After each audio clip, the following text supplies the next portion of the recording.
Assalamualaikum warahmatullahi wabarakatuh. Selamat pagi anak-anak. Salam olahraga. Pada kesempatan hari ini saya akan melanjutkan materi dari minggu yang kemarin, yaitu tentang penanganan luka pada kecelakaan yang sering terjadi. Silakan simak video berikut ini. Pertolongan pertama pada kecelakaan, part kedua. Setelah video sebelumnya kita belajar tentang pengertian P3K, tujuan P3K, prinsip-prinsip P3K, alat dan obat P3K. Kali ini kita akan membahas mengenai penanganan gangguan kesehatan yang sering terjadi. Adapun gangguan kesehatan yang akan dibahas di video ini adalah pertama pendarahan, luka, pingsan, dan tersengat listrik. Pendarahan adalah kondisi ketika darah keluar dari pembuluh darah dan menyebabkan penderita kehilangan darah dalam tubuhnya. Bisa terjadi di dalam atau di luar badan. Sedangkan pendarahan luar, supaya tidak terlalu banyak kehilangan darah dan infeksi, harus diambil tindakan yang cepat. Yang pertama, menekan dengan pembalut tekan. Di atas luka diletakkan kain kasa, kemudian dibalut dengan kain pembalut. Kain kasa akan menutupi dan menekan darah yang keluar. Pendarahan vena dan pendarahan yang tidak berat dapat dihentikan dengan cara tersebut. Kalau tidak ada kain kasa, dapat juga digunakan sapu tangan yang bersih. Jika terjadi pendarahan di tangan atau di kaki, tangan atau kaki harus diangkat ke atas. Yang kedua, menekan dari atas tempat tekanan. Kalau terjadi pendarahan arteri dan pendarahan lain yang tidak dapat dihentikan selama 5 menit dengan pembalut tekan, maka tekanan harus dilakukan pada tempat-tempat tertentu, yaitu tempat di mana arteri menyilang pada tulang. Tempat yang harus ditekan yaitu tempat antara luka dan jantung, tempat yang paling dekat dengan luka arteri menyilang tulang. Setelah pendarahan berhenti, lakukan penekanan dengan pembalut tekan. Kemudian yang terakhir, apabila cara yang kedua belum berhasil juga, maka kita gunakan cara yang ketiga, yaitu menahan pendarahan dengan torniket.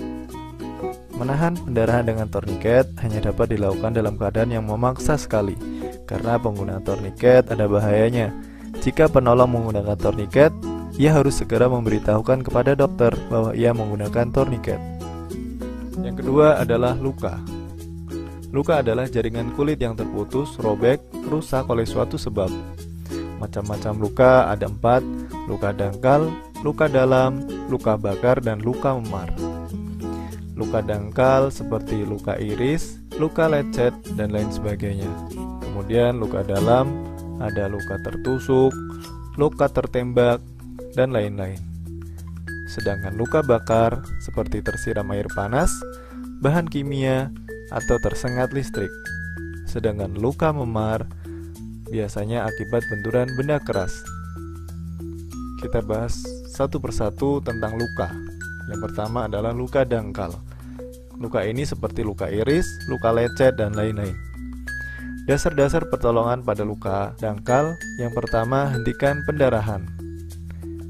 Tinggikan anggota badan yang terluka. Oles luka dengan obat merah atau betadin. Tutup dengan kasa steril, lalu di atasnya diletakkan kapas, lalu dibalut perban. Atau bisa juga setelah luka ditaburi obat, dapat juga langsung dibalut dengan pembalut cepat. Bila luka lebar dan dalam, segera bawa ke rumah sakit. Gunakan obat tradisional yang ada di sekeliling kita. Jenis luka yang kedua adalah luka dalam, seperti luka tusuk, luka tembak, dan lain-lain. Dasar-dasar pertolongan pada luka dalam. Yang pertama, bagian anggota badan yang berdarah ditinggikan. Kedua, tekan pembuluh darah nadi dengan pembalut penekan, seperti kasa steril atau kain bersih di dekat tempat pendarahan. Yang ketiga, bawa ke puskesmas atau rumah sakit. Luka bakar. Luka ini seperti tersiram air panas, bahan kimia, dan lain-lain. Dasar-dasar pertolongan pada luka. Yang pertama, amankan korban dari tempat yang terbakar. Yang kedua, tutup luka dengan kasa steril dan diikat. Jangan terlalu kencang. Beri obat pereda nyeri dan salep. Jika korban sadar, beri minum yang banyak. Luka bakar biasanya dibarengi dengan hilangnya cairan dalam tubuh korban. Makanya dalam P3K perlu tindakan memberi air minum agar tidak dehidrasi. Jika kedinginan, beri selimut. Bawa ke rumah sakit atau puskesmas untuk penanganan lebih lanjut. Luka yang ketiga adalah jenis luka memar. Biasanya terkena benturan benda keras.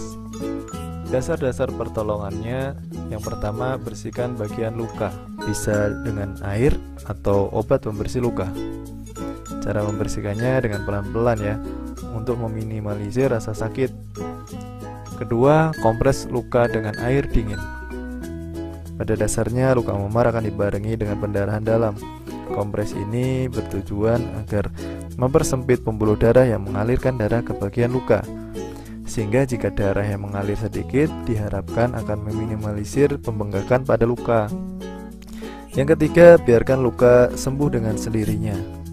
Jika sakit dan memar tidak hilang, bawa ke puskesmas atau rumah sakit. Gangguan kesehatan yang ketiga yaitu pingsan atau kehilangan kesadaran sementara secara tiba-tiba. Sebab-sebabnya gangguan saraf vagus, tekanan darah berubah tiba-tiba, anemia, dehidrasi, ataupun shock. Dasar-dasar penanganan pingsan yang pertama, dibawa ke tempat yang teduh dan aman, jangan dikerumuni. Tidurkan kepala lebih rendah dari badan, lalu kepala dimiringkan. Baju atau celana dilonggarkan. Bila penderita muntah, letakkan kepalanya dalam keadaan miring, agar muntahnya tidak masuk ke paru-paru. Hidung diberi bau-bauan yang merangsang. Setelah sadar diberi minuman yang hangat, bisa juga manis. Namun hati-hati juga apabila mendapati korban yang justru tidak boleh minum minuman manis. Bila belum sadar juga, segera dibawa ke puskesmas atau rumah sakit. Pingsan dapat dicegah.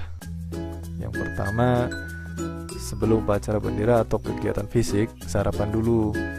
Jika teman mau pingsan, segera dudukkan dan minta ia meletakkan kepala di antara lutut dan tarik nafas panjang. Gangguan kesehatan yang terakhir adalah tersengat listrik. Cara penanganannya yang pertama, segera matikan aliran listrik terdekat atau dari gardu utama. Jangan memegang atau menarik korban yang masih tersengat tanpa menggunakan pelindung listrik. Yang ketiga, pisahkan penderita dengan menggunakan kayu, sapu, atau barang-barang yang tidak mengalirkan listrik. Gunakan alas kaki ketika menolong. Hindari air atau benda basah atau bersentuhan dengan dinding atau lantai. Panggil segera pertolongan dan bawa korban ke puskesmas atau rumah sakit terdekat. Itu tadi penjelasan tentang penanganan luka pada kecelakaan yang sering terjadi.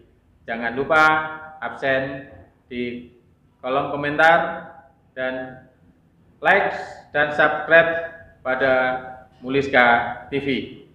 Saya kira materi hari ini cukup. Sekian dan terima kasih. Assalamualaikum warahmatullahi wabarakatuh. Muliska juara.